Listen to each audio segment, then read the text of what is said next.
issued a severe thunderstorm warning for northern Kendall County in northeastern Illinois, northwestern Will County in northeastern Illinois, until 1:45 a.m. At 12:59 a.m., a severe thunderstorm was located near Yorkville, moving east at 30 miles per hour. Hazard, 60 miles per hour wind gusts. Source, radar indicated.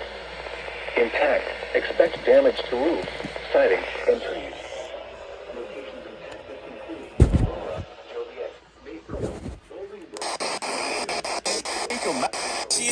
Hazard, 60 miles per hour wind gusts. Source, radar indicated.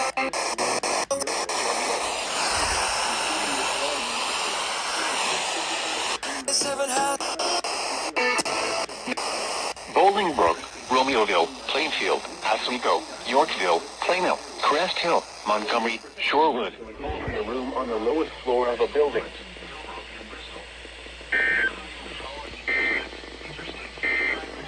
Markers 252 and 265.